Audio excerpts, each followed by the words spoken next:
नमस्कार, मैं सरिता सोनी और आप देख रहे हैं बीकेटी न्यूज 24। आइए रुक करते हैं आज की कुछ खास खबरों की ओर।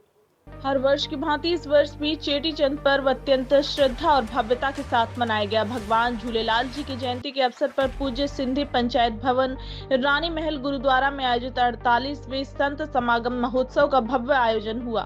नगर विधायक रवि शर्मा के मुख्य आतिथ्य में भगवान झूलेलाल की शोभा यात्रा निकाली गई। वहीं कार्यक्रम के आयोजन हरीश हंसानी ने बताया कि शोभा यात्रा में न केवल झांसी बल्कि आगरा, फिरोजाबाद, फैजाबाद, उल्लासनगर, कल्याण, मुंबई, इंदौर, भोपाल, दिल्ली, कानपुर आदि विभिन्न शहरों से श्रद्धालु सम्मिलित हुए।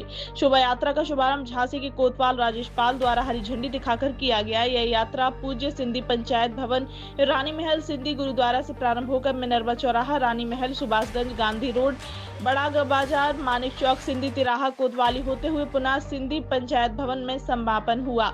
इस दौरान वार्ड क्रमांक 45 की सभासद अर्चना पंकज राय के प्रतिनिधि उनके पति पंकज राय के द्वारा रानी महल पर शोभा यात्रा का भव्य स्वागत किया गया। आइए देखते हैं सरिता सोनी की रिपोर्ट।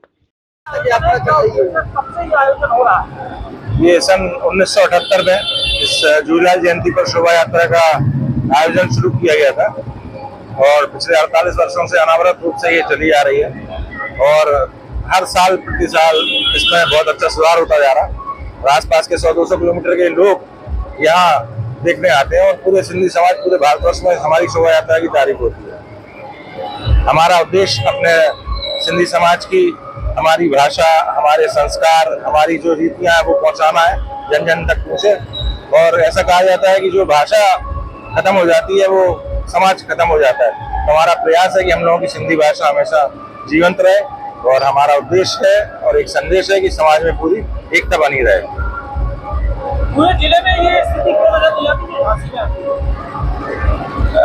एक्चुअली बात क्या है कि हम लोग जनसंख्या में भी बहुत कम है, अल्पसंख्यक है, तो इस वजह से फिर भी जितनी जनसंख्या है, हम लोग जहाँ से 5-6 हजार है और फिर भी आप अगर एक वो करिए तो शायद सिंधी समाज से अच्छी शोभा यात्रा किसी की भी नहीं निकलती। हम लोग साल भर इसकी तैयारी करते हैं और पूरे हिंदुस्तान भर से जो भी नई झांकियाँ होती है, जो प्रसिद्ध झांकियाँ होती है, वो हम इसमें शामिल करते हैं।